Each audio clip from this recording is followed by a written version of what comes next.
Hello and welcome back. Settle in with a cup of tea close at hand, for tonight's story is one for a winter's evening. It is Christmas at a quiet English manor, holly on the mantel, carols drifting from the parlour, a house full of relatives gathered for the season. But beneath the firelight and the scent of roast goose, something darker lingers.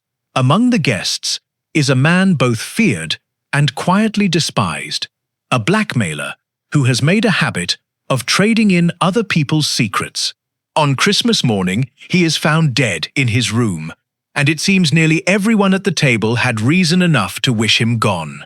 It falls, as it so often does, to a sharp-eyed old lady with her knitting, Miss Marple, to uncover the truth. If cozy mysteries by the fire are your sort of thing, do stay a while. Now, let us begin. Ashgrove Manor. The train to Medbourne had been cold, draughty, and 3/4 of an hour late, and by the time Miss Marple descended onto the small country platform, her feet had gone quite numb inside her galoshes. She stood for a moment, blinking in the thin grey light, clutching her travelling bag in one hand and her knitting bag in the other, and reflected, not for the first time, that railway companies seemed to grow less considerate of elderly ladies with each passing year. "Jane! Jane Marple! Is that really you under all those mufflers?" The voice belonged to Constance Hartley, who came hurrying along the platform in a fur-trimmed coat, looking rather pink in the face from the cold and the exertion of hurrying. They had been at school together more years ago than either of them cared to count precisely, and though their lives had carried them in quite different directions, Constance to a comfortable marriage and a fine house in Sussex, Jane to the quieter pleasures of St. Mary Mead, the friendship had endured in the particular way that old friendships do, requiring very little maintenance and yielding, when called upon, a great deal of warmth. "Constance, my dear, how good of you to meet me yourself." "Nonsense, I wouldn't dream of sending the car alone for you. Besides, I wanted the walk before tea. One does eat so much over Christmas, doesn't one? Now, do let me take your bag. You look positively frozen." Miss Marple, who was indeed frozen, and who was additionally rather more tired than she cared to admit even to herself. The journey had required 2 changes, and her hip had been troubling her rather more than usual that winter, allowed herself to be steered toward the waiting car with only a token protest. There was something restful in being fussed over, she had decided some years ago, provided one did not come to expect it as a matter of course. The drive to Ashgrove Manor took them along narrow lanes hedged with bare hawthorn, the fields beyond lying white with the first proper frost of the season, and Constance talked the whole way about the difficulty of getting a goose this year, about her son Gerald's nerves, which she did not elaborate upon, about how dreadfully grown up her granddaughter Pamela had become, and about the engagement, which she mentioned in a tone so carefully neutral that Miss Marple's interest was at once aroused, though she said nothing beyond a polite murmur of inquiry. "You'll meet him this evening," Constance said, in the manner of someone changing the subject by force of will. "Mr. Quayle, Pamela's young man." "How nice," said Miss Marple mildly, and looked out at the frosted fields, and thought that Constance's voice had not in fact suggested that it was nice at all. Ashgrove Manor, when they arrived, proved to be a handsome Georgian house of mellow red brick, with smoke rising comfortably from several chimneys and a great deal of holly already pinned about the door in the energetic, slightly excessive manner of a household with more enthusiasm than precision in its decorating. "A young maid, Annie," Constance explained, "new this year and still finding her feet, took Miss Marple's things up to the blue room, and Miss Marple was given just long enough to remove her hat and tidy her hair before being swept down to the drawing-room for tea. It was there, settled into a wing chair near the fire, with a cup balanced rather precariously on her knee, that Miss Marple began, in her quiet and entirely unremarkable way, to take the measure of the household. Gerald Hartley, Constance's son, was a stoutish man of about 50, with his mother's pleasant face gone somewhat heavier with the years, and he had the particular restlessness of a man who wishes very much to appear at ease, and is not quite managing it. He laughed rather too readily at small jokes, and twice Miss Marple observed him glance toward the door, as though expecting, or perhaps dreading, someone's arrival. His wife, Sylvia, was a slim, elegant woman who poured the tea with admirable composure and said very little, though what she did say was crisp and well chosen. She had the kind of beauty that improved on closer inspection rather than diminished, and Miss Marple, who had long ago learned that women who said little in company were very often the ones worth listening to, made a private note to find some occasion for a quiet word with her before the visit was out. There was a nephew too, Major Hugh Latimer, Constance's late husband's sister's boy, a square, weathered man in his 40s who had, by his own cheerful admission over the seed cake, knocked about the world a fair bit since the army let me go, and who struck Miss Marple as the sort of man who told a great many entertaining stories about himself, and almost nothing true. And there was Miss Bunting, Edith Bunting, a companion of indeterminate middle age who had lived with Constance for some 11 years, and who sat now in the corner with her needlework, contributing almost nothing to the conversation, and observing, Miss Marple thought, very nearly everything. Companions so often did. It was, Miss Marple reflected, rather like being furniture.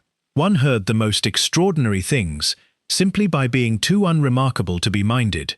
Of Pamela, there was, as yet, no sign. "She's walking with Victor before the light goes," Sylvia said, in answer to her mother-in-law's inquiry, and there was something in the careful neutrality of her tone that echoed Constance's own from the car, and Miss Marple, stirring her tea, thought, "Now that is interesting." Two of them, speaking in just that particular voice.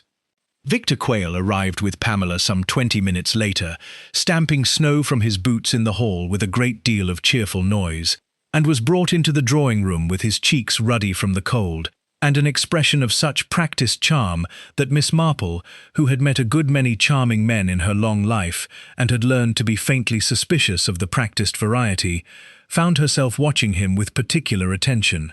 He was perhaps 40, dark-haired, well turned out in the manner of a man who took trouble over his appearance without quite letting it show that he had done so, and he greeted the room with an ease that suggested either genuine confidence or a great deal of careful rehearsal. He kissed Constance's hand with old-world gallantry that made her laugh despite herself. He clapped Gerald on the shoulder with the easy familiarity of an old friend rather than a recent acquaintance. He complimented Sylvia on the tea things in a manner so smoothly turned that Miss Marple suspected he had complimented a great many tea things in his time, in a great many drawing-rooms. "And this must be Miss Marple," he said, turning to her with a smile that did not, she noticed, quite reach his eyes. "Pam's told me all about you, the famous detective of St. Mary Mead." "Oh, I shouldn't say detective," Miss Marple said, with the small, fluttering deprecation that had served her well for a great many years and had caused a great many people to underestimate her thoroughly. "I'm afraid I'm only a rather nosy old woman who likes to understand what's going on around her. One does, you know, when one lives quietly. There's so little else to occupy the mind." "Modest," Victor said, still smiling, and something in the way he said it made Miss Marple think that he did not in fact believe her modest at all, but found it convenient to say so. Pamela, standing just behind him with her gloves still in her hand and her cheeks pink from the walk, was a pretty girl of perhaps 26, fair, like her grandmother must once have been, and Miss Marple, who had by now grown old enough to have watched a great many young women fall in love, wisely and otherwise, observed her with particular gentleness. There was something not quite right in the girl's manner.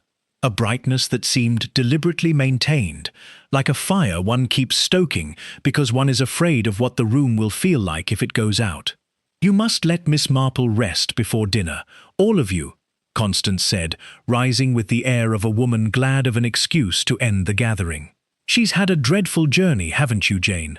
"Dreadful," Miss Marple agreed, and found, gathering her knitting, that she was indeed very tired. Tired enough that as she climbed the stairs to the blue room some minutes later, leaning rather more than she would have liked on the banister, she nearly missed it. The low voices in the passage below, Gerald's and Victor's, pitched too quiet for ordinary conversation and too sharp for anything friendly. She paused on the landing, ostensibly to catch her breath, which was not entirely a pretense, and listened. "And I'm telling you, not at Christmas, Victor. Have you no decency at all?" "Decency?" Victor's voice, low and amused. "What a quaint word for you to use, Gerald, of all people." Then a door closed somewhere, and the voices were gone, and Miss Marple stood alone on the landing in the gathering dusk, one hand still on the banister, thinking that her hip was aching rather badly, that she would very much like her tea-tray sent up early, and that whatever Mr. Victor Quayle had come to Ashgrove Manor to collect, it was very plainly not Pamela Hartley's hand in marriage alone. She went in to rest, as she had been told to do, and lay for some 20 minutes with her eyes closed, without sleeping at all, turning the small scene over in her mind, the way she might once have turned over a difficult stitch, waiting to see where the pattern would lead. The carol singers' dinner that evening was, by the standards of an English country Christmas, entirely successful. There was a fine sirloin, a great deal too much wine for a household of its modest size, and conversation that flowed pleasantly enough on the surface while concealing, Miss Marple thought, a number of distinctly choppy currents underneath. She had taken her place between Major Latimer and Miss Bunting, which suited her very well, for the Major talked enough for 3 people and required almost no encouragement at all, leaving her free to watch the rest of the table at her leisure. It was over the fish that she first noticed Edith Bunting watching Victor Quayle. It was not, Miss Marple was careful to note, the sort of glance a woman gives a man she finds attractive, nor even the sort she gives one she dislikes. It was something more careful than either, a quick, assessing look, given and withdrawn so swiftly that one might easily have missed it altogether, of the kind one gives an unfamiliar dog, whose temperament one has not yet had occasion to test. Miss Bunting caught Miss Marple noticing, and looked down at her plate at once, and said something pleasant and unmemorable about the soup. Now why, Miss Marple wondered, accepting a little more of the sirloin from Annie, who served with the careful concentration of a girl new to the work, and anxious not to spill anything in front of the family, should a companion of 11 years' standing trouble herself to assess a young man she has presumably only just met. Unless, of course, she had not just met him at all. "You're very quiet this evening, Miss Marple," Major Latimer said, refilling her glass without being asked, which she thought rather presumptuous of him, but did not say so. "Thinking dark thoughts about us all, I expect. Sizing us up for one of your mysteries."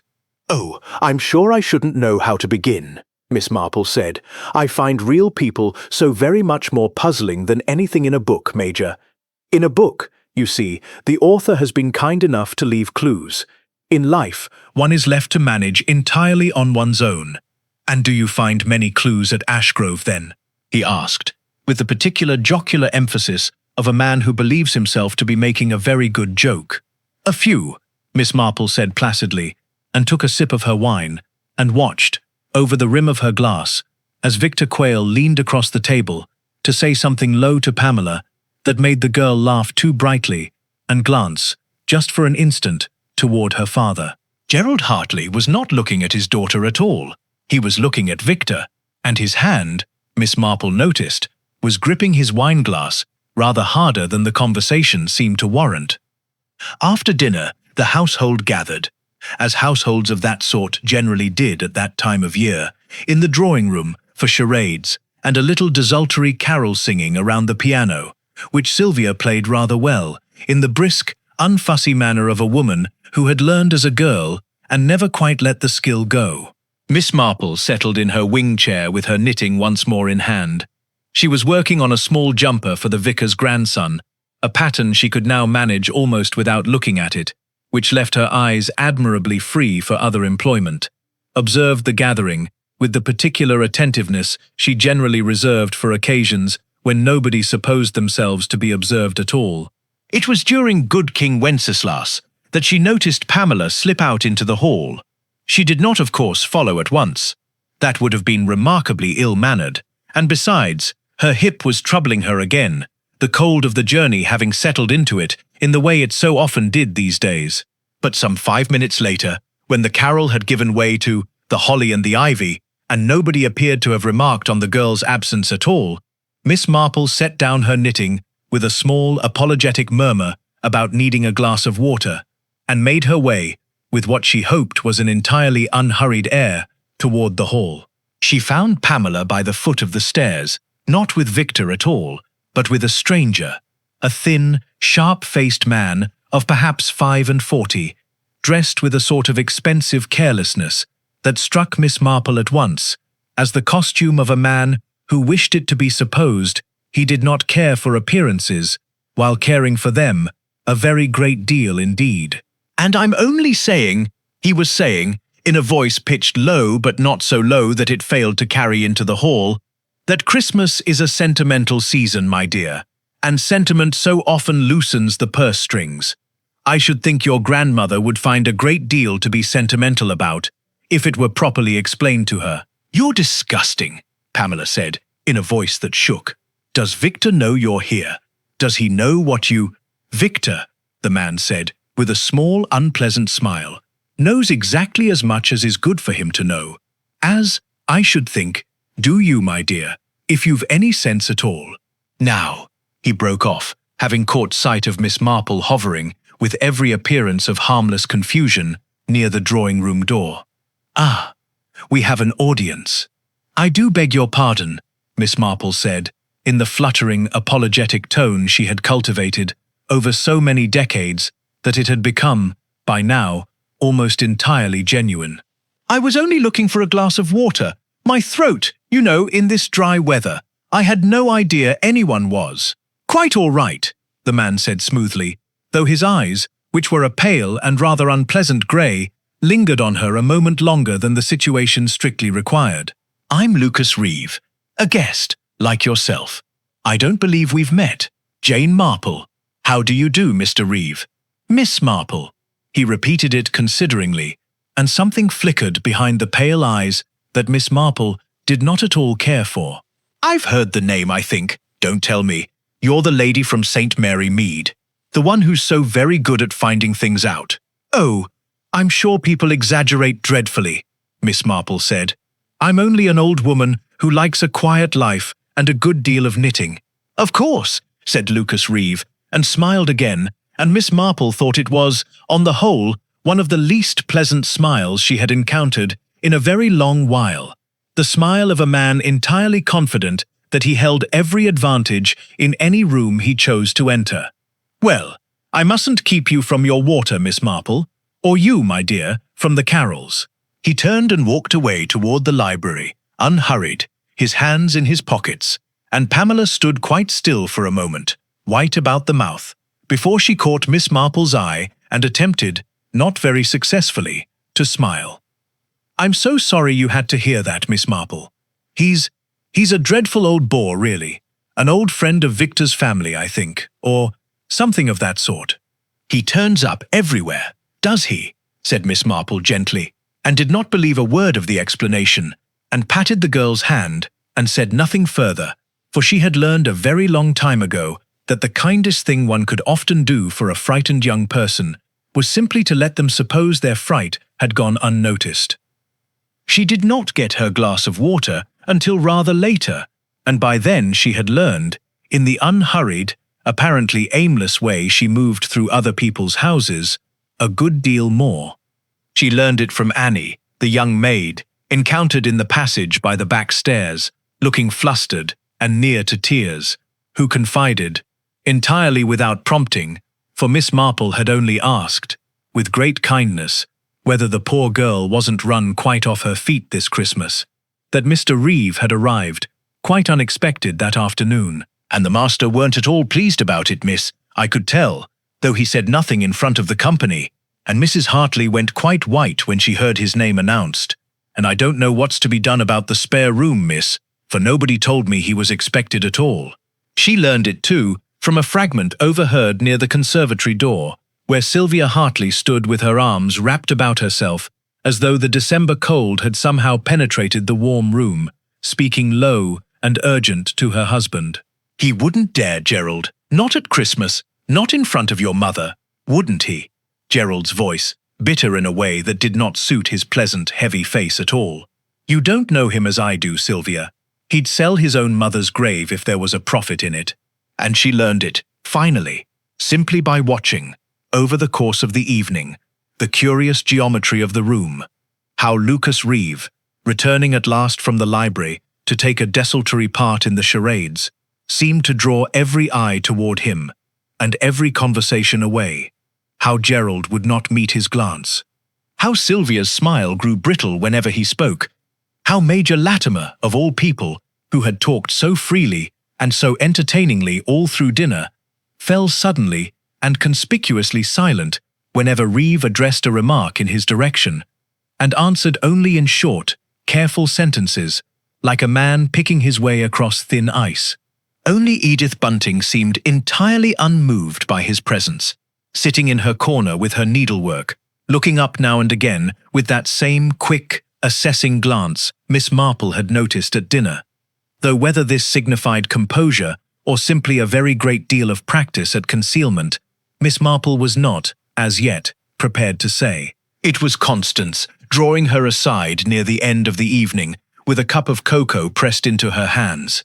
"To warm you before bed, Jane. You look quite done in," who finally gave the thing a name, though she did not seem to know she was doing so. "I am sorry about Mr. Reeve turning up like that," she said, low, glancing about as though to be sure they were not overheard. "I'd no idea Victor meant to bring him. He's not a pleasant man, Jane. Whatever he says about being an old family friend, Gerald can't abide him. None of us can. But Victor insisted he'd nowhere else to spend Christmas, And what could one do, with Pamela's young man asking it as a particular favour, and the season what it is? What sort of unpleasant, my dear? Miss Marple asked, very gently, over the rim of her cocoa. Constance's mouth tightened, and for a moment Miss Marple thought she would say it plainly, and then the moment passed, as such moments so often do in well-bred houses at Christmas, and Constance only shook her head and said, "Oh, you know, the sort of man who always seems to know rather more about everyone than is comfortable. I dare say it's nothing. Do finish your cocoa, Jane, and get yourself off to bed.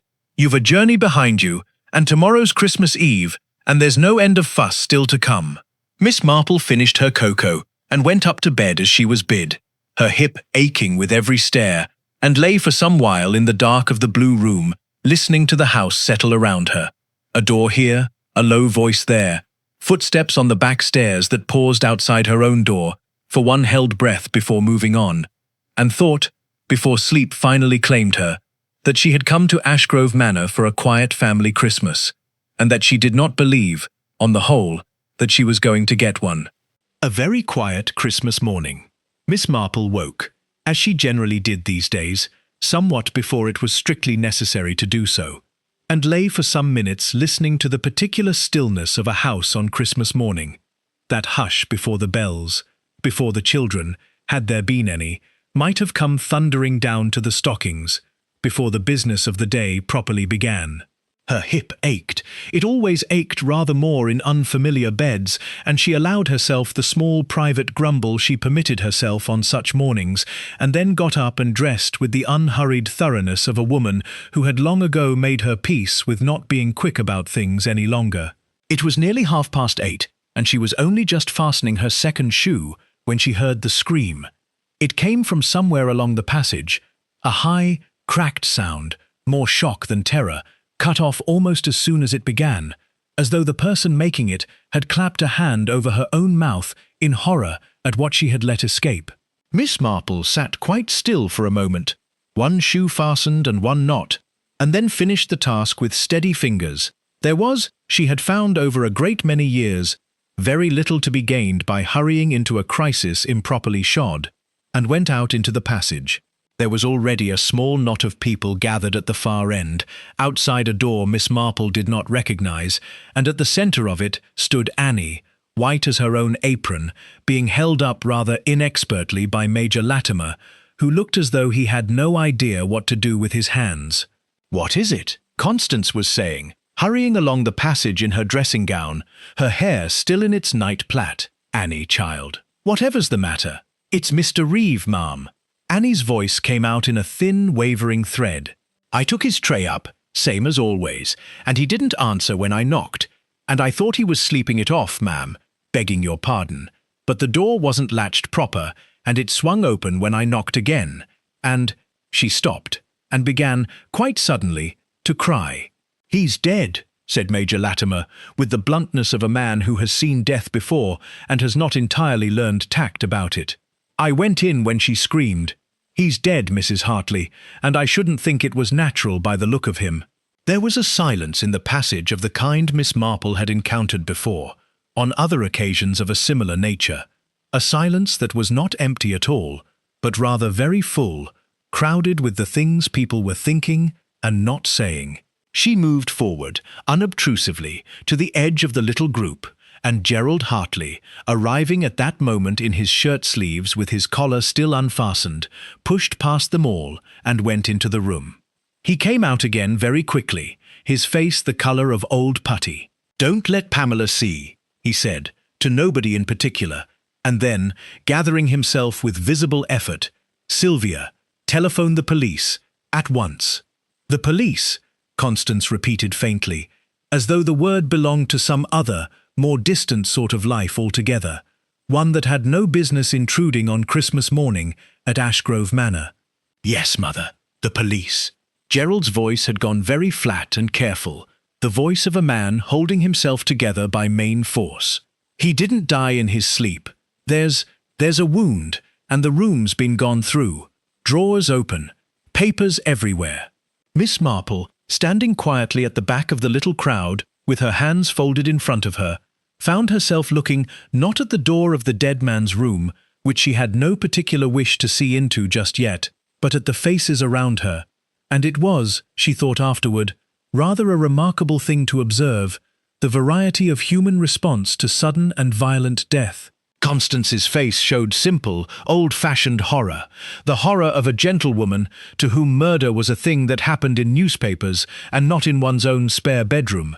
Major Latimer's face showed something harder to read. Not horror at all, Miss Marple thought, but a kind of grim, watchful calculation, the look of a man rapidly working out what this would mean for him. Annie was simply weeping, with the uncomplicated grief of a girl who had found something dreadful, and would, Miss Marple suspected, be having nightmares about it for a very long while to come. And Gerald Hartley, Gerald, who had come out of that room, white as paper and shaking. Gerald's eyes, when they passed over the little group in the passage, lingered for just a moment, just one moment, on the closed door of his daughter's room, with an expression that was not horror at all, but something that looked very much like fear. The local inspector, when he arrived some 40 minutes later, having been fetched from his own Christmas breakfast by a constable on a bicycle and looking none too pleased about it, proved to be a stout, sandy-haired man named Hicks, with the slow, deliberate manner of a country policeman who had handled a great many poached pheasants and stolen bicycles in his career, and was now finding himself rather out of his depth. He went up to view the body with his constable, came down again looking grave, and assembled the household in the drawing-room, where the Christmas tree still stood, absurdly, its tinsel catching the morning light, with a small pile of unopened presents beneath it that nobody, Miss Marple noted, had thought to move. "Now then," Inspector Hicks said, consulting a notebook with the air of a man who had written a good many notes in his time and trusted them rather more than his own memory. "Mr. Lucas Reeve, found dead in his room this morning by the maid, time of death somewhere in the small hours, by the doctor's reckoning, between 2 and 4, he says, though he'll know more after a proper look. Single wound to the head, struck from behind, with," he glanced at his notes, "with what looks to have been one of the brass fire-irons from his own room. Room ransacked. Whoever did it was looking for something in particular, by the look of those drawers." He looked up, around the assembled circle of faces, Constance pale and upright in her chair, Gerald standing rigid by the mantel, Sylvia with her hand pressed to her husband's arm, Victor Quayle sitting very still, with an expression of careful blankness, Pamela, white-faced beside her mother, Major Latimer leaning against the window with his arms folded, Edith Bunting in her usual corner with her hands, for once, entirely idle in her lap, and Miss Marple herself settled in her wing chair with her knitting once more taken up, for she had found over the years that a little plain knitting did wonders for steadying both the nerves and the powers of observation, and nobody minded an old lady knitting quietly in the corner. "I'll need to speak to each of you in turn," Inspector Hicks said, "and I'll tell you plainly, it'll go a deal easier for everyone if nobody tries holding anything back. Murder's murder. Christmas or no Christmas, and I mean to get to the bottom of it. Inspector." Victor Quayle's voice, when it came, was smooth and steady, and Miss Marple, glancing up from her knitting, thought it was rather too smooth and too steady for a man whose host, or whatever Lucas Reeve had truly been to him, had just been found murdered under his roof. "I think I ought to tell you straight away that Lucas wasn't simply a family friend, as we'd given out. He was, well, he had a rather unsavory occupation, Inspector, and I imagine you'll find that out soon enough regardless, so I'd rather you heard it from me." "And what occupation was that, sir?" Victor's gaze swept the room once, briefly, before settling back on the inspector, and Miss Marple, watching closely, thought there was something almost theatrical in the pause, as though he had rehearsed this confession and was rather enjoying, despite everything, the effect of delivering it. "He was a blackmailer, Inspector, a professional one. I knew him from some business dealings some years back, and when he turned up at my club a fortnight ago and asked very pointedly whether I oughtn't introduce him to my fiancée's family for Christmas, I understood it for what it was. He liked his Christmases spent among people who couldn't easily refuse him house room, you see. Gave him a captive audience, so to speak, for whatever little arrangements he had going. I should have refused him outright. I didn't. I'm not especially proud of that." The silence that followed this announcement was, Miss Marple thought, a very particular kind of silence, not the silence of surprise, which has a certain quality of held breath about it, but the silence of people who have just heard, spoken aloud and in front of a policeman, something they had already known perfectly well and had been praying nobody would say. "I see," said Inspector Hicks, writing this down with admirable composure, though his sandy eyebrows had risen rather alarmingly. "And was Mr. Reeve, as far as you're aware, conducting any of his arrangements with members of this household?" Nobody answered at once. Gerald's jaw was set very hard. Sylvia was looking fixedly at her own hands. Major Latimer had gone quite still by the window, his earlier bluntness entirely vanished.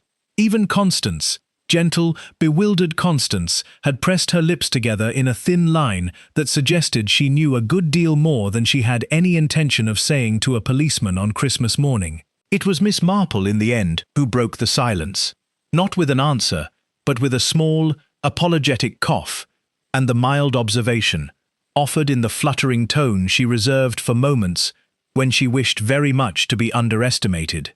"I do think, Inspector, that it might save us all a good deal of time and unpleasantness if you were to speak with everyone privately, rather than all together like this.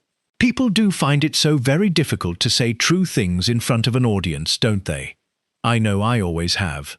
Inspector Hicks looked at her, a small, elderly woman in a wool cardigan, knitting placidly in the corner, with the faint, indulgent surprise of a man encountering an opinion from a quarter he had not expected one, and said, "And who might you be, ma'am?" "Jane Marple. I'm an old friend of Mrs. Hartley's, Inspector, quite without any connection to the family beyond that, I assure you. I only arrived yesterday afternoon, you know, on the 4:15, which was dreadfully late, so you needn't trouble yourself wondering whether I've any motive in the matter. I am, I'm afraid, simply rather observant, by long habit, and it does seem to me that this poor man's death is going to require a great deal of very careful unravelling, and unravelling is so much easier done in private, don't you find?" There was a pause, and then Inspector Hicks gave a short, not unfriendly laugh and closed his notebook. "Well, I can't argue with that, ma'am. Right then, I'll take the library, if someone can show me the way, and we'll go through you all one at a time. Mr. Quayle, since you've started us off, perhaps you'd care to come first." As the room began, slowly and unwillingly, to disperse, Gerald murmuring something to Sylvia, Pamela reaching for her mother's hand, Major Latimer pushing himself off from the window with the air of a man relieved to have something to do, Miss Marple remained in her chair a moment longer, her needles clicking softly, her eyes moving once, thoughtfully, around the room, to the unopened presents still piled beneath the tree, to Constance's white, set face, to the door through which Victor Quayle had just gone with his careful, rehearsed confession, and to Edith Bunting, who alone among them all had not said a single word since the inspector's arrival, and who sat now with her sewing untouched in her lap, watching the door close behind Victor with an expression Miss Marple could not, for the moment, quite read at all. Well, Miss Marple thought, gathering up her knitting at last and rising, with the particular stiffness of a woman whose hip had not at all enjoyed the morning's excitement, it seems I am not after all to have a restful Christmas. I had rather hoped to be wrong about that. She was not, on the whole, very surprised to find that she had not been. What the library heard. The library at Ashgrove Manor was a small, comfortable room lined with the sort of books that are bought in sets and read rather less often than their handsome bindings suggest, and Inspector Hicks had established himself behind the desk with the air of a man trying very hard to look as though he sat behind desks of this kind every day of the week. Miss Marple, who had not been invited to remain for the interviews, and had not, on the other hand, been expressly forbidden to do so either, had secured herself a chair in the window alcove with the explanation that the light was so much better there for her knitting, and Inspector Hicks, perhaps recalling her earlier good sense, had not troubled to send her away. Victor Quayle's interview, conducted first, told them little they had not already gathered. He had known Lucas Reeve some 6 years, from a business venture that went rather badly, and had paid him, at intervals, sums he described with admirable vagueness as not inconsiderable. He had heard nothing in the night. He had gone to bed at 11:30 and risen, by his own account, only when Annie's scream had roused the house. He could not imagine. Here his composure slipped, very briefly, into something that might almost have been genuine feeling. Who could have wished Reeve dead quite so badly as to do that to him, though he supposed, on reflection, that the list of candidates was not a short one. "And did Mr. Reeve have any particular hold over members of this household, sir, beyond yourself?" Inspector Hicks asked, not looking up from his notes. Victor's hesitation was brief, but Miss Marple, in her window alcove, did not miss it. "You'd have to ask them that, Inspector. It's not really mine to say." It was, Miss Marple thought, watching him go, a curiously careful answer from a man who had been so forthcoming, so theatrically forthcoming, not an hour before in the drawing-room, as though the public confession had been a performance calculated to forestall some worse revelation, and the private interview required rather more caution than the public one had. Gerald Hartley came in next and sat down heavily and looked, Miss Marple thought, very much like a man who had not slept the previous night and did not expect to sleep again for some while yet. "I'll tell you plainly, Inspector, since I gather Quayle's already given the game away," he said, before Hicks had asked him anything at all. "Reeve had something on me, a business matter, some years back. Nothing criminal, mind, but the sort of thing that would ruin a man's standing in a county like this if it got about. I paid him. I've been paying him, on and off, for the better part of 3 years. I'm not ashamed to tell you, because I should think half this house could tell you the same, and there's no sense my pretending otherwise when it'll only make me look the more suspicious for the pretending. And last night, sir, I went to bed at 11:30, same as everyone. I didn't sleep, I'll admit that much, if you mean to ask whether anyone can vouch for me, because the answer's no, nobody can. My wife sleeps in the next room, and the door was shut between us. I lay awake a good while, thinking about Reeve, thinking I'd half a mind to go and have it out with him properly, tell him I'd not pay another penny, Christmas or no Christmas. I didn't, though. I want that understood.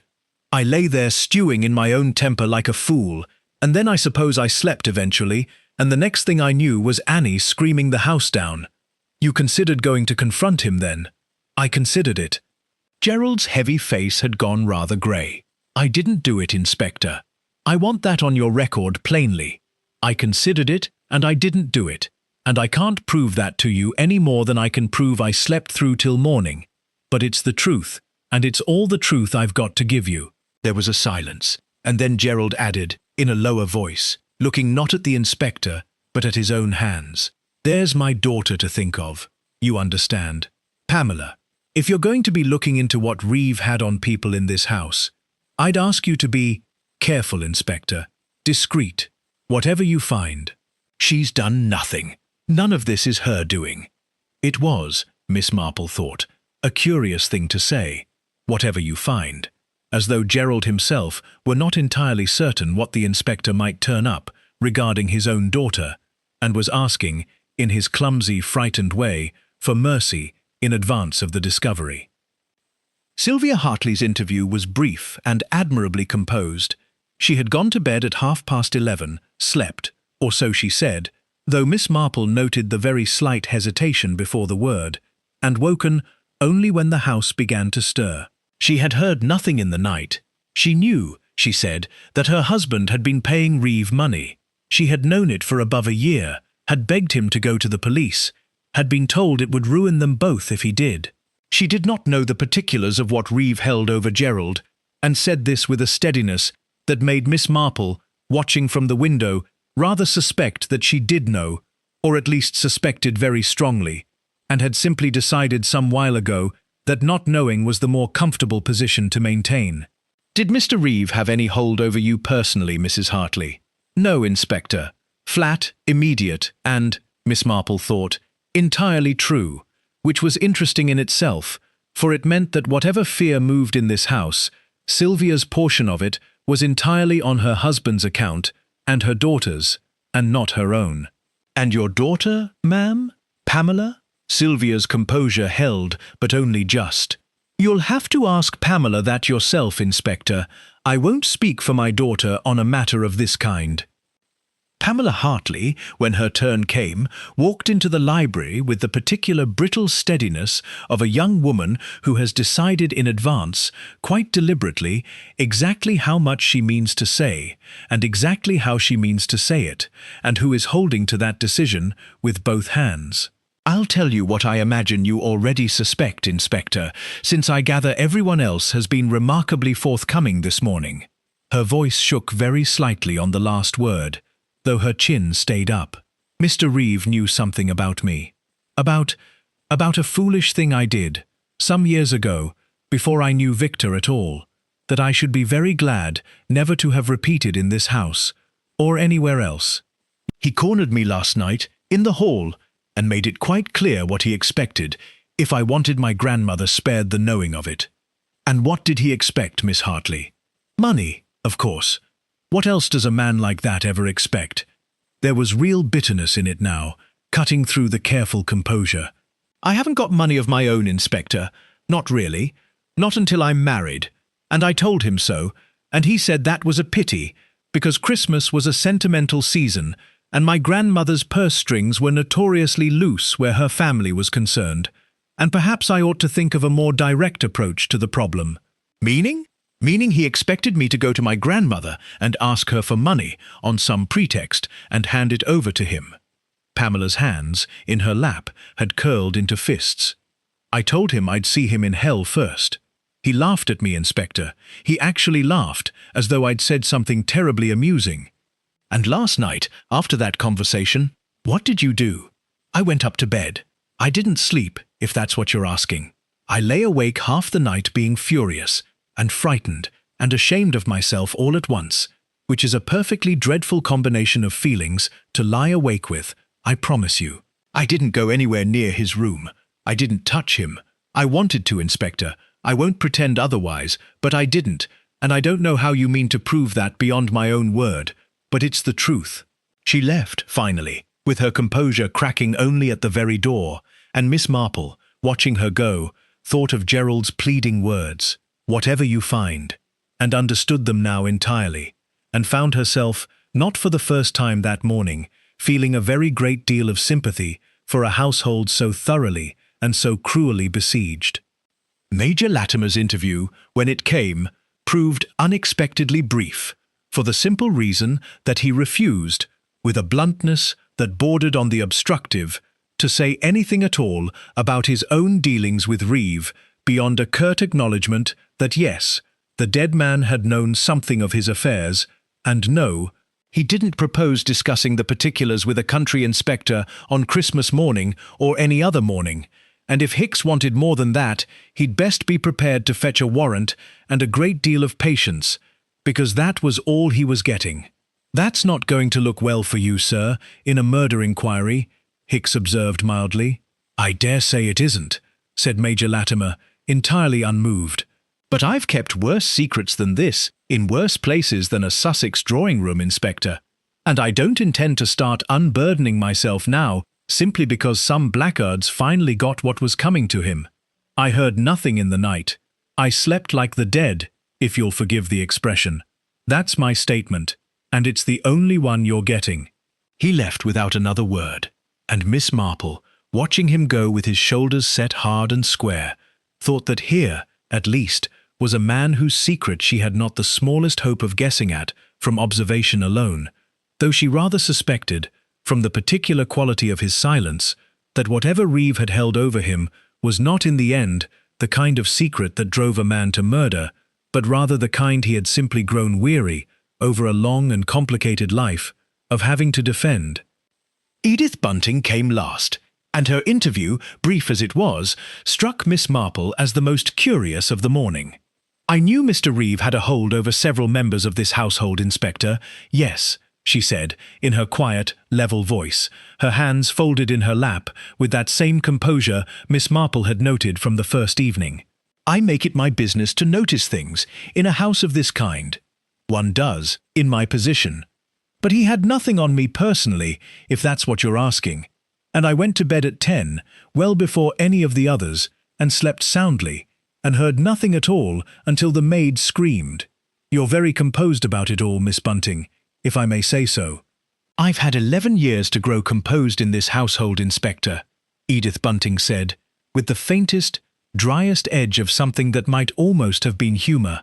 "A companion learns, very early on, that the family's troubles are not hers to weep over, however nearly she may witness them. I'm sorry Mr. Reeve is dead, sorry in the sense that any death is sorrowful, but I won't pretend to you that I'm sorry he's gone from this house, because I don't believe anyone under this roof is sorry for that, and I'd rather not insult your intelligence by pretending otherwise."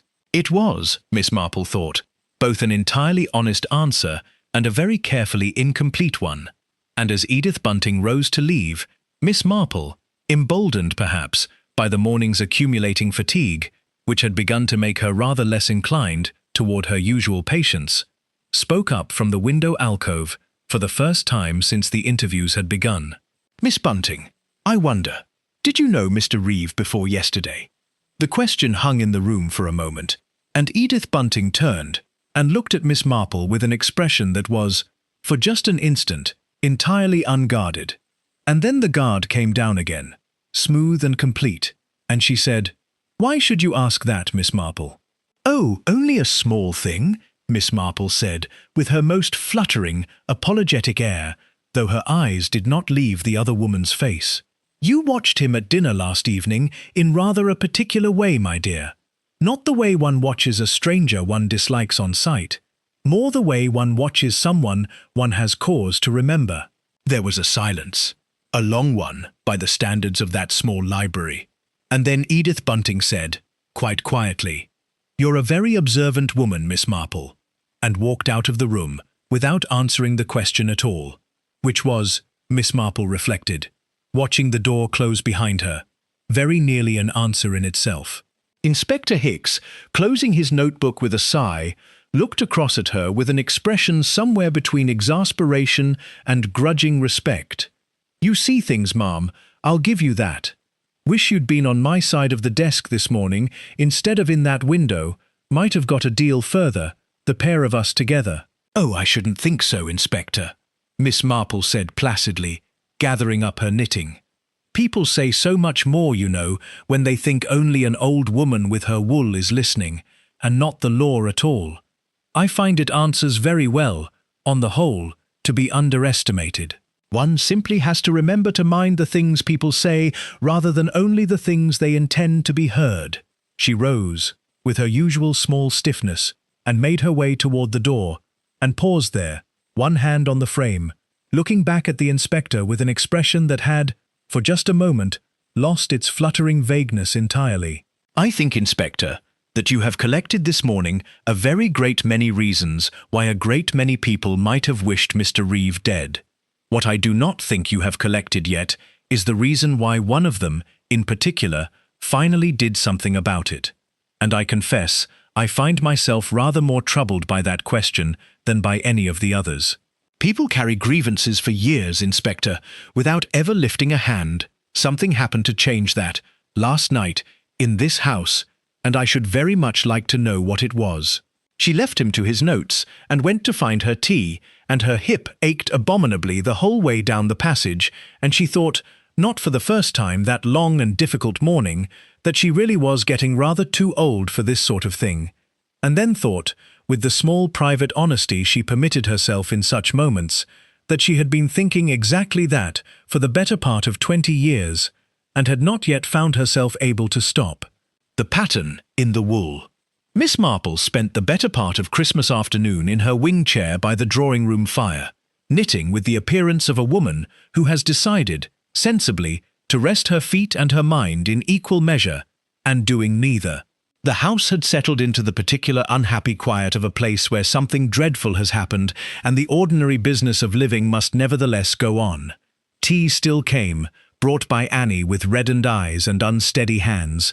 The Christmas dinner that Constance had planned for weeks was eaten in near silence in the dining room, the goose rather overcooked, because cook had been crying and lost track of the time, and the presents beneath the tree remained, by unspoken consensus, entirely untouched, which struck Miss Marple as perhaps the saddest small detail of the whole sad day. Inspector Hicks had gone, with his constable and his notebook and his air of a man with rather more on his hands than he had bargained for that morning, leaving behind him the instruction that nobody was to leave the house, and the understanding, unstated but perfectly clear, that he would be back. A man had been sent to stand in the hall, young and raw-faced and visibly uncomfortable about it, and the household moved around him with the polite, slightly desperate manner of people pretending that a policeman in one's entrance hall is entirely unremarkable. Miss Marple knitted and watched and thought. The trouble, she had concluded by the time the light began to fail outside the drawing-room windows, was not a shortage of reasons. That was the straightforward part, and in her experience, the straightforward part was always the least useful.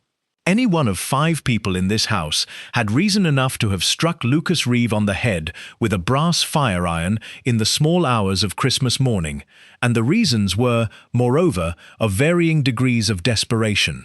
Which mattered, because desperation was not a fixed quality but a variable one, and the same grievance that one person might carry for years without breaking point might, in another, require only a single additional pressure to become something irreversible.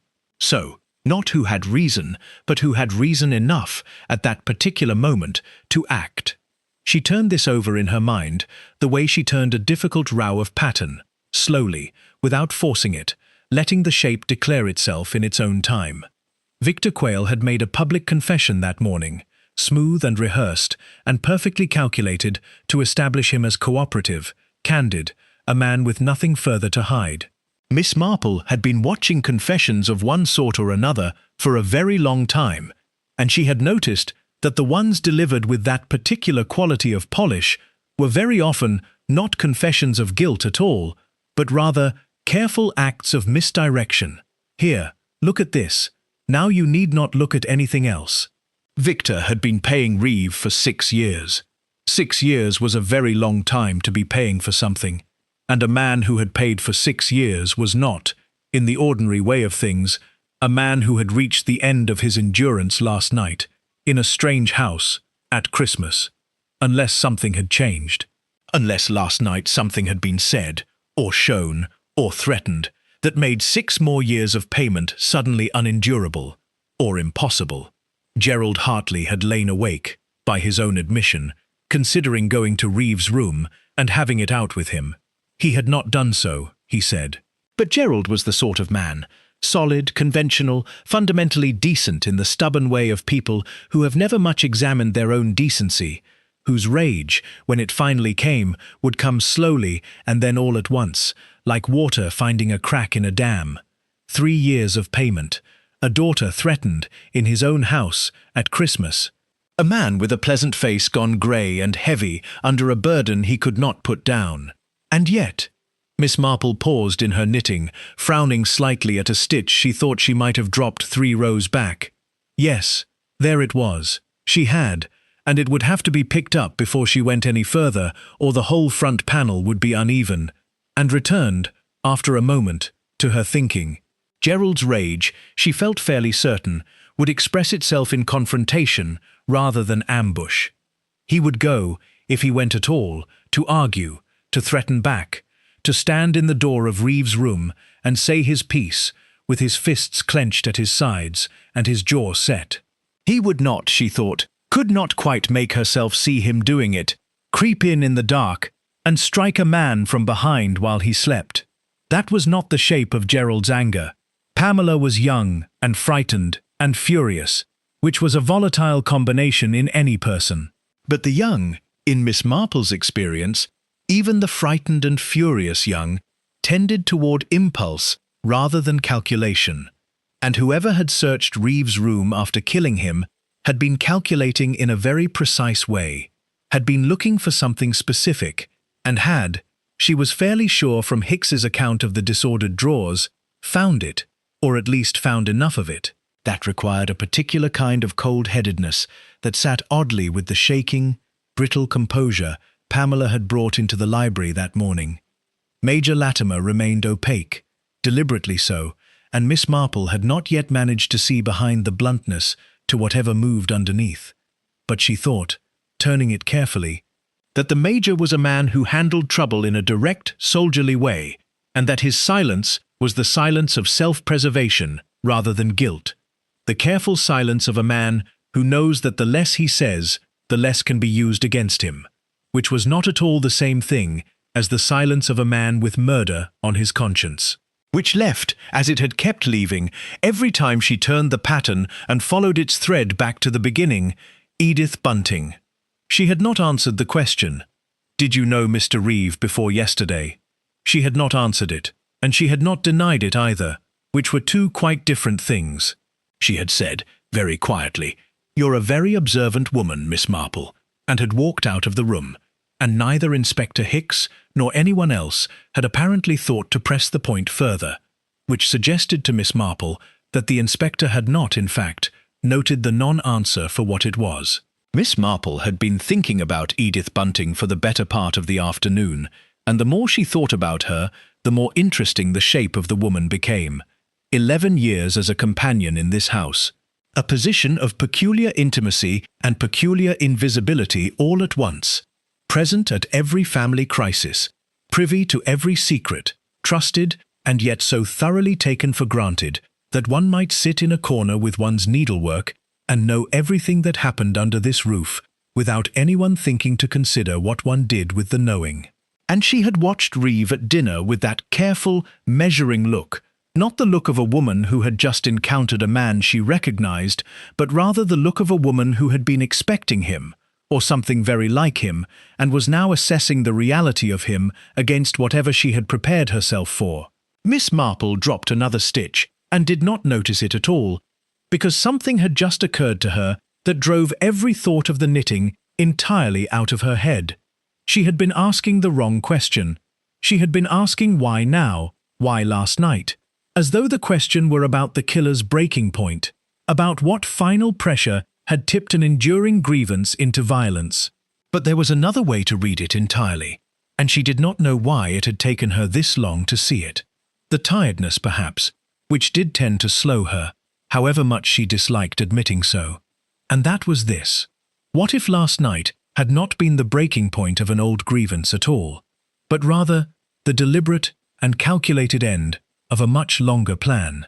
A companion, in a house like this, would hear everything, would know what Reeve held over Gerald, would know about Pamela, would know about Victor and the Major, and whatever threads Reeve had been pulling for however many years he had been pulling them. Would have 11 years of accumulated knowledge of how much damage this man had done and was continuing to do to a family she had lived among, in her quiet, invisible way, all that time. And if such a woman had, at some point in the past, encountered Lucas Reeve in another life, in whatever life she had lived before she became indispensable, unremarkable Miss Bunting in the corner with her needlework, and had known then what manner of man he was, and had perhaps been waiting, with the particular patient, deliberate quality of someone who has long since made up their mind and needs only the opportunity, Miss Marple set down her knitting. She found Edith Bunting where she had half expected to find her, not in the drawing room with the others, not at the cold Christmas dinner table, but in the small sewing room at the end of the passage on the first floor, which had a window overlooking the garden, and where she could be, as she apparently preferred, quite alone. She was sitting at the table by the window in the last of the failing December light, and she was not sewing. She was simply sitting, with her hands still in her lap and her eyes on the frost-white garden beyond the glass, and she looked up, without any particular surprise, when Miss Marple came in. "I rather thought," she said, "that you might come." "Did you?" said Miss Marple, and sat down, with some relief, her hip had not improved over the course of the day, in the small chair by the door. They regarded each other in the quiet of the sewing room, and it was, Miss Marple thought, a rather peculiar sort of regard, the look of two women who had both, in their own entirely different ways, spent a very long time being overlooked, and who recognized the quality of it in each other, and did not entirely know what to do with the recognition. "I suppose," Edith Bunting said at last, still looking at the window rather than at Miss Marple, "that you've worked it out." "A good deal of it, I think," Miss Marple said carefully, for she was not a woman who claimed more than she had, and there were still gaps in the pattern she could see but not yet fill. "Not all. You did know him before, didn't you? Before yesterday." A pause. The frost deepened, visibly, on the window glass. "Yes," said Edith Bunting. "I knew him. May I ask how?" The silence this time was longer, and when Edith spoke, it was with the particular, measured quiet of a person choosing each word as though each one costs them something. "My sister," she said. "He found something. A foolish letter she'd written, years ago, to a married man. Nothing wicked, truly. Nothing worse than foolishness. But she was a school-teacher, Inspector, a headmistress, and in those days, for a woman in that position, she stopped. He took everything she had. For 4 years, he took everything until there was nothing left to take. And then he took that, too, in the end." "What do you mean?" "She died," Edith Bunting said simply. 3 years ago, not by her own hand. I want that clear. Her heart. But she was worn out, Miss Marple. 61 years old and worn entirely out, because a man like that doesn't only take money, you see. He takes the spirit, the energy of living. She spent the last 4 years of her life afraid, and ashamed, and small, and she died smaller than she'd ever been, and She stopped again. "I came here after she died. Mrs. Hartley needed a companion, and I needed to be somewhere quiet, where I could think. And then, about 8 months ago, I began to hear things, about what was being done to Gerald, to Pamela. And I recognized it, Miss Marple, the way you recognize a piece of music you've heard before in a bad dream. I recognized exactly what it was, and exactly where it was going, and I thought—" She fell silent, and Miss Marple waited, and the light continued to fail outside the frost-covered window. "I thought," Edith Bunting said at last, very quietly, "that I knew how it ended, that I had already seen how it ended, and that I did not intend to sit in the corner with my needlework and watch it end the same way again." Miss Marple sat with this for a long moment, her hands folded in her lap where her knitting usually lived, and felt the weight of it, the long patience of it, the grief at the center of it, the cold, considered decision that lay behind what had been done in the small hours of Christmas morning with a brass fire-iron and a steady hand. "The room," she said at last. "You were looking for the letters. Whatever he had on them. Whatever he had on all of them. For the first time, something in Edith Bunting's composure shifted. Not much, but enough. He kept it all, you know. That was his way. Everything documented. Everything filed. My sister's letters, Gerald's business papers, whatever he had on the Major, on Pamela, all of it, in a locked case he travelled with. I'd heard him mention it to Victor, in the hall the first evening, when they thought no one was about. He liked to know it was close by. He liked, I think, the feeling of having it all in his possession. And did you find it? The pause before the answer was the longest of the evening. Yes, said Edith Bunting. I found it. And the light went entirely from the window, and the frost settled deeper on the garden, and Miss Marple sat for some while longer in the small sewing room with Edith Bunting, in the dark of Christmas evening, not saying anything at all. The price of secrets. They sat together for some while in the dark of the sewing room, the two of them, and nobody came to find them, which Miss Marple thought was perhaps just as well. The house beyond the closed door was quiet in the way that houses sometimes are after long, terrible days. Not the quiet of peace, but the quiet of exhaustion, of people who have run out of things to say to one another and have retreated, each to their own particular silence. Miss Marple was cold. She had not brought her cardigan, having come out in rather more haste than she usually permitted herself, and the sewing room had not been heated, and her hip was making its feelings about cold rooms on December evenings abundantly known. She noted these things with the detached practicality of a woman who had long since decided that physical discomfort was not, on its own, sufficient reason to leave a conversation unfinished, and remained where she was. Edith Bunting had not moved either. She sat with her hands still folded in her lap, her eyes on the dark of the window where the garden had been, and her face in the dim light from the passage had the particular settled quality of a woman who has been carrying something very heavy for a very long time, and has, at last, set it down, not with relief, exactly, but with the curious emptiness that comes after relief has been expected for so long that the actual arrival of it finds one already worn through. "You'll tell the inspector," she said. It was not a question. Miss Marple did not answer immediately. She was thinking, as carefully and as honestly as she knew how, which was, she had always believed, the only way worth thinking about things that mattered, about what she knew, and what she intended to do with the knowing, and whether those two things were, in this particular case, as straightforwardly connected as they might in other circumstances have been. In the ordinary way of things they were. Miss Marple had never been a woman who romanticized the breaking of laws, however unjust the circumstances that had produced the breaking. The law was a blunt instrument, and an imperfect one, as she well knew, had known it all her long life, watching from St. Mary Mead as it caught some people and missed others and ground still others to powder in the catching. But it was the instrument that existed, and she was not, on the whole, in the habit of deciding unilaterally that she knew better. "And yet, tell me one thing first," she said at last. "The case, the locked case. What did you do with it?" Edith Bunting's hands moved, just slightly, in her lap. "I burned it, in the grate in my room, before the house was up. Every letter, every paper, every document he had. All of it." "All of it," Miss Marple repeated. "All of it.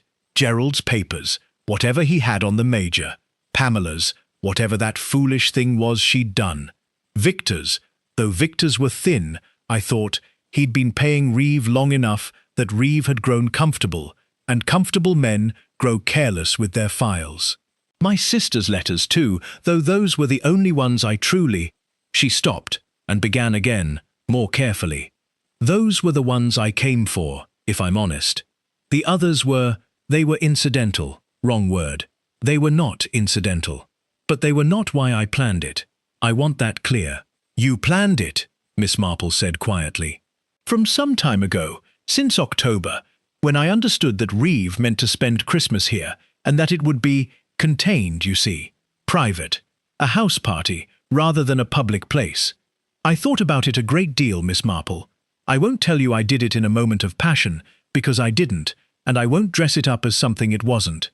I thought about it very carefully for a very long time, and I decided that this family had already paid more than enough, and that I knew, better than most, what the bill would look like if the paying went on. And Victor brought him here without knowing any of this. Victor knew nothing. He's a weak man, not a wicked one. There is a distinction, though it is sometimes hard to hold on to. He brought Reeve because he was afraid of what Reeve would do if he didn't, and he has been afraid of Reeve for 6 years, and fear of that kind does not, in my experience, produce clear thinking. A pause.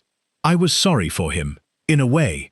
He brought the fox into the henhouse without knowing that someone had already decided the fox's tenure was to be a short one. Miss Marple sat with this, with the complete, careful, terrible logic of it, and found herself thinking, not for the first time in her long life, that the most dangerous people were very often not the dramatic ones, not the ones who shook with rage or wept with grief or announced their intentions with the heat of passion, but the quiet ones, the overlooked ones, the companions and the secretaries, and the women in the corners of rooms who watched and waited with the infinite patience of those who have learned that patience is the only power available to them, until they chose, deliberately, coldly, with full knowledge of the cost, to spend it. The fire iron, she said. In the grate, too. I put it back as it had been, but the inspector's man will find it regardless, I should think, once they look properly. I didn't suppose I should escape detection indefinitely, Miss Marple. I'm not a fool, and I didn't plan it like a mystery story with all the ends tied up neatly. I planned it like a woman who had made a decision and meant to see it through, and who would face what came after, when it came. Miss Marple rose, slowly and with some difficulty, from the small chair by the door, and stood for a moment getting her balance, one hand on the doorframe. Her hip was very bad now, and the cold of the room had settled into her thoroughly, and she was tired in the deep, specific way that came at the end of days that had required more of her than she had entirely anticipated. She looked at Edith Bunting, who had turned from the window at last, and was watching her with that same quiet, unguarded expression she had shown for just one moment in the library, before the guard had come down again. "You ought to have a fire in here," Miss Marple said, which was not what she had meant to say at all, but which was what came out, and was true besides. Edith Bunting looked at her for a moment, and then looked away. "I don't feel the cold particularly." Miss Marple stood at the door a moment longer and thought about justice, and about the law, and about a worn-out woman of 61 dying smaller than she'd ever been after 4 years of being bled dry by a man who kept his cruelties carefully filed in a locked case that he liked to travel with. She thought about Pamela Hartley, white-faced over the Christmas dinner she could not eat, and Gerald Hartley, standing rigid by the mantelpiece, looking suddenly 10 years lighter about the eyes, though he could not have said why. She thought about the little pile of presents still beneath the Christmas tree that nobody had opened, and about Inspector Hicks and his notebook and his sandy eyebrows, and his very reasonable, very limited understanding of the particular shape of the harm that Lucas Reeve had spent a career inflicting on quiet people in private houses. She thought, finally, about what she actually knew, as opposed to what she suspected, because there was, she told herself firmly, a distinction, and she had always believed in making it. She had no physical evidence. The papers were ash. The fire iron was in the grate, but any of 5 people could have put it there. Edith Bunting had told only her, in a dark room with no witnesses, on the word of an old woman that nobody had thought to suspect of listening. Inspector Hicks had interviewed Edith Bunting and found nothing to detain him. What Miss Marple had was a conversation, and what a conversation constituted, in the eyes of the law, was a matter she left to those with legal training. And what she had, too, was a locked case full of ash, and a family who had woken this Christmas morning in the grip of a fear that had, by the action of a woman they had never truly seen, who had lived among them for 11 years in the particular invisibility of her position, been burned away, along with whatever it had been written on. It was not a comfortable thought. She did not attempt to make it comfortable. "I shall go and get warm," Miss Marple said at last, from the door. "And I think you ought to do the same, Miss Bunting. It is very cold in here, whatever you may feel about it, and there is still this evening to get through, and tomorrow, and whatever comes after." Edith Bunting looked at her, really looked, for a long, still moment, and something passed across her face that was not quite gratitude, and not quite relief, but was something adjacent to both, something that Miss Marple received and did not acknowledge aloud, because to acknowledge it would have been to say something she was not yet sure she had the right to say. "Good night, Miss Marple," said Edith Bunting quietly. "Good night, my dear," said Miss Marple, and went out, and closed the door behind her, and stood for a moment in the lit passage, with her hand still on the doorknob, alone, listening to the quiet of the house around her. She did not go to Inspector Hicks that evening. She told herself, and believed it, that she had nothing to tell him that constituted evidence in the strict sense of the word, and that an old woman's impressions from a darkened room were not the same as proof, and that the inspector was perfectly capable of conducting his own investigation without her interference. She also told herself, and half believed it, that a man who had spent years reducing frightened people to the dimensions of their worst moments, who had followed a companion's grieving sister to the grave, and arrived promptly at Christmas to begin the same work on a new family, that such a man occupied a category she had not, in all her years of thinking carefully about these things, quite managed to resolve into the ordinary calculus of crime and punishment. Not because he deserved what had happened to him less than other men, but because the woman who had done it was not, in any way that Miss Marple could honestly frame the thought, less deserving of consideration than he was. It was not a conclusion she was proud of reaching. She had reached it anyway, because she had always thought it was better to reach an honest, uncomfortable conclusion than a comfortable, dishonest one, and she was too old to begin changing that now. Inspector Hicks, as it turned out, required very little help from Miss Marple in the days that followed. He found the fire-iron in the grate, cleaned but not cleaned carefully enough. He established, through inquiries made among Reeve's London associates, that the dead man had operated for the better part of 15 years as a professional extortionist of considerable experience and no small degree of cruelty, and that he had not been without enemies, and that any number of those enemies might conceivably have followed him to Sussex in December. He discovered, some days after Christmas, that a man fitting the description of one of Reeve's more aggrieved former victims had been seen at Medbourne Station on the evening of Christmas Eve, which was interesting, though it led, eventually, to nothing very definite. He interviewed the household again. He interviewed them a third time. He found Edith Bunting quiet, cooperative, and entirely composed, and noted in his report that she had had no apparent connection to the deceased and no discernible motive, and that she had, in the opinion of everyone in the household, including the new maid Annie, been in her room all night. The case remained, as such cases sometimes do, officially open. Miss Marple left Ashgrove Manor on the 28th of December, having stayed 3 days longer than she had originally intended, partly because Constance pressed her to stay, and partly because her hip had made the idea of another cold train journey rather less appealing than it might otherwise have been, and partly, if she was honest with herself, which she generally tried to be, because she was not entirely sure, for several days after Christmas, that she had done the right thing, and she preferred to be certain of herself before she departed. She was not, in the end, entirely certain.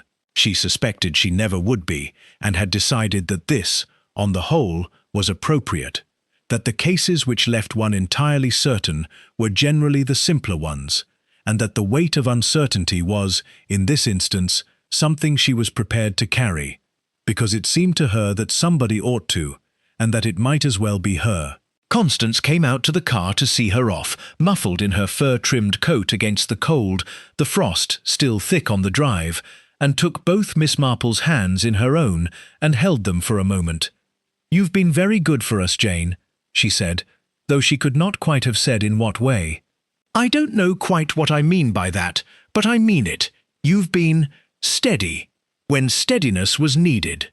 "I'm sure I've done nothing at all," Miss Marple said, which was, she reflected, both entirely true and entirely false, and was perhaps, of all the things she might have said, the most accurate.